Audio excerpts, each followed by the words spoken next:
Assalamualaikum kadang-kadang semuanya. Salam hangat dari aku, anak Medan di sini. Nah, aku kan mengendara Vespa perempuan alias lady scooter. Nih, aku kenalin kalian sama Vespaku si Juple. Keren kali kan? Udah sebenarnya cerita ini nggak ada hubungannya sama sekali sama Vespaku. Aku cuma mau kenalin aja ke kalian. Tapi cerita ini berhubungan dengan beberapa skuteris yang telah melakukan touring Vespa. Skuteris adalah sebutan untuk para pengendara Vespa. Nah, yang namanya skuteris ini pasti kan pernah melakukan touring alias perjalanan jauh. Nah, di sini aku bakal menceritakan pengalaman mistis yang dialami oleh anak-anak Vespa ini. Kalian harus nonton sampai habis. Selamat menonton.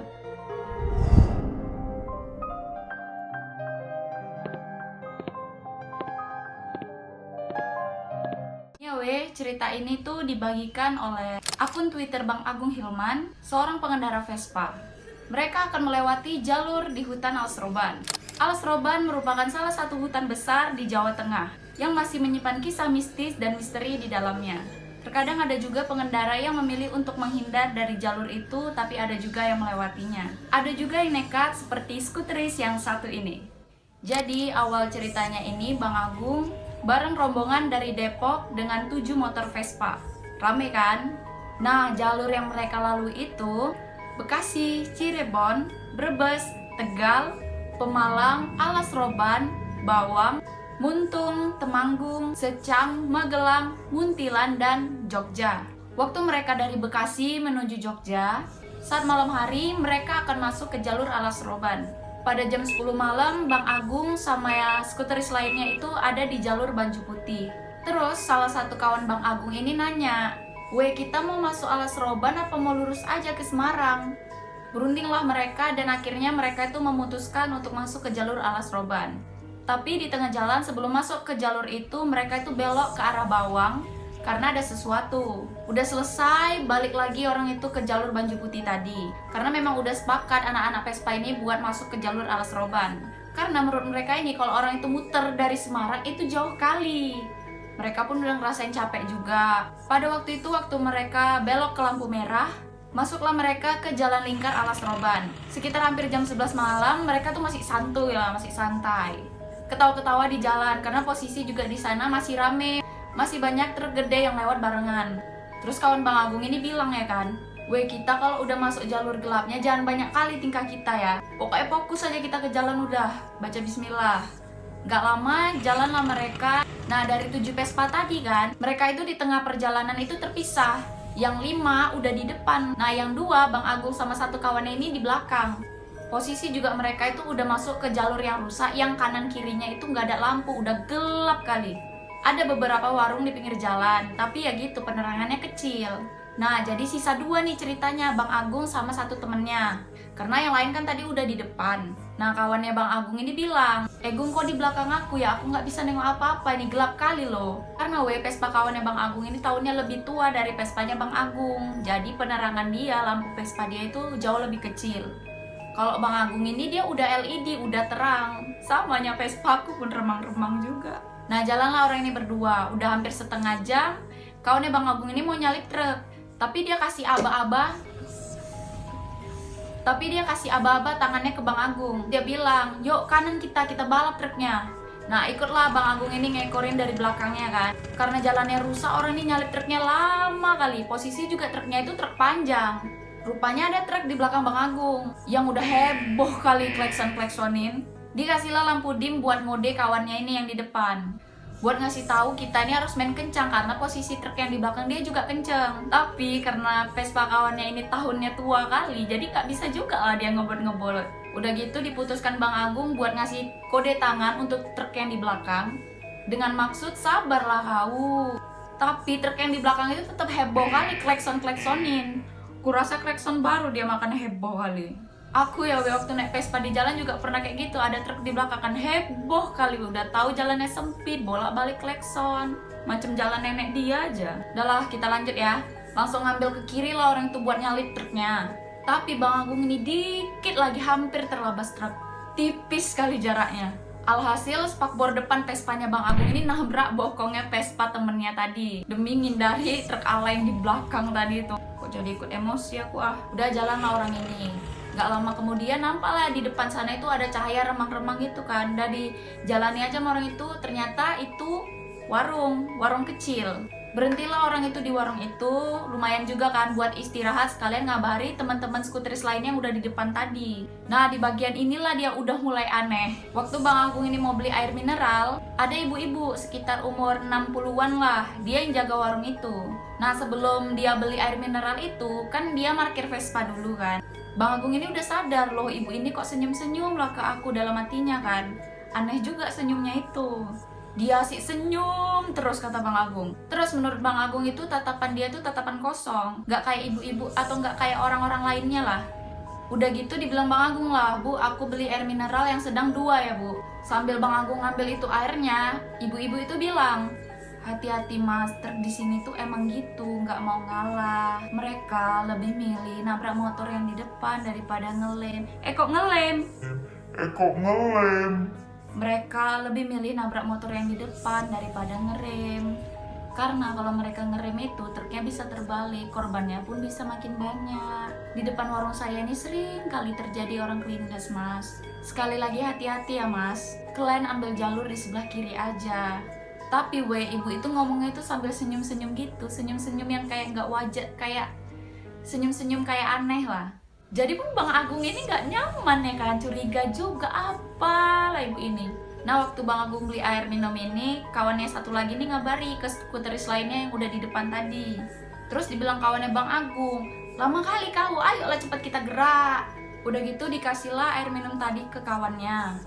Bang Agung ini minum, tapi kawannya nggak mau dia minum. Udah gitu ditaruh kawannya lah airnya tadi di cantolan Vespanya. Terus tiba-tiba muka kawan Bang Agung ini panik kali. Dibilang dia lah, buruan Gufluk, buruan woi. Sabarlah, aku ngatur napas dulu, yang lain mana?" Terus mulai kesel lah nih kawannya, dibilang dia, "Udah lah Gung, beruan ayo." Sambil nengok dia ke warung tadi. Nggak lama, 10 menit kemudian mereka jumpa lah sama kawan-kawannya ini, rombongan skuteris yang udah di depan. Disusul lah sama orang ini kan. Tapi Bang Agung ini nggak tahu dia itu nama daerahnya apa. Pokoknya posisinya itu di pertigaan gitu kan. Udah rame lah, pokoknya udah rame kendaraan. Jalannya itu kalau lurus itu lanjut ke Alas Roban, kalau ke kanan itu udah masuk daerah Bawang. Nah, di rombongan itu kan ada satu temennya namanya Bang Andri. Dilihat Bang Agung ini, Bang Andri itu mukanya pucat. Ditanya lah ya kan, "Kau Andri kenapa diem aja?" Terus yang lain pada jawab, "Kau Gung kemana aja, lama kali kau." Terus dibilang Bang Agung lah, "Aku beli air." Tiba-tiba serentak kawannya nanya, "Beli air? Di mana kau beli air?" Terus kata Bang Agung, "Ya di warung lah, nggak jauh dari sini kok." Itu si Andri kenapa? Terus dijelasin lah sama kawannya ini. "Nih Agung, paling depan itu Ridwan, kedua Andri, ketiga Iqbal, nah yang paling belakang ini si Randi." Jadi Gung ada kami lewati jalan yang berkelok gitu kan. Dia nanjak dikit. Nah di sebelah kiri itu ada bangunan rusak, kayak bekas apa gitu. Pokoknya udah hancur kali lah, udah nggak berbentuk. Kami tetap jalan aja.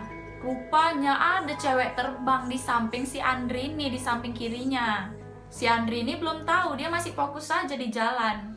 Nah si Iqbal ini udah teriak, "Woi Indri, kau jangan lihat ke kiri ya, kau fokus di jalan aja." Bingung si Andri kan, nanya lah dia, "Loh kenapa emangnya?" Tapi si Andri ini nurut aja, nggak mau dia nengok ke kiri. Mau tahu kau Gung, kami hampir 3 menitan kayak gitu di jalan dengan keadaan tuh cewek terbang di sebelah kiri si Andri. Posisinya si Iqbal sama Randy ini udah baca doa, nggak mau pergi juga nih cewek. Yang parahnya itu cewek pas terbang Gung, dia kepalanya nengok ke kanan aja nengokin si Andri. Lama-lama penasaran lah si Andri ini, ditengoknya lah ke kiri. Langsung lah Vespa dia itu oleng ke kanan, tapi untungnya dia nggak jatuh karena dia fokus kan ke jalan.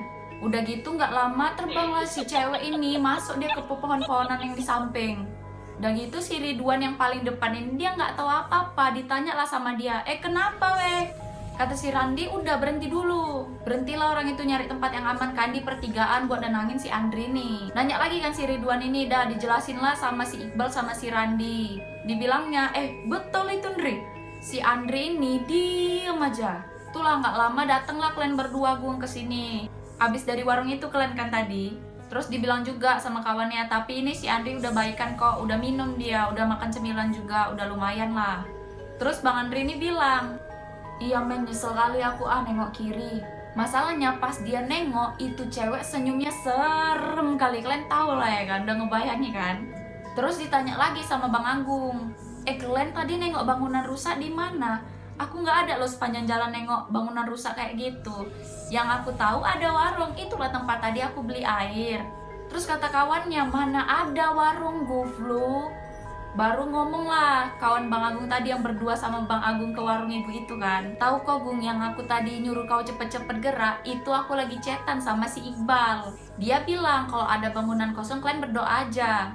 Nah sepanjang jalan itulah aku nggak ada nampak bangunan kosong itu. Yang aku nampak cuman warung tadi yang kita beli air. Kau nggak nyadar ibu-ibu yang di warung tadi itu kayak ada aneh-anehnya. Udah nggak enak perasaan aku loh. Terus Bang Agung mikir, iya juga ya, emang ada aneh-anehnya sih ibu itu, asik senyum-senyum aja dia sama aku. Tapi aku positif thinking aja lah, orang kita beli minum kok nggak ngapa-ngapain, nggak ganggu juga nya kita. Udah gitu diambil lah air tadi yang orang dibeli di cantolan Vespanya kan. Nih Gung, air yang kau beli tadi, ketawa lah orang itu kan.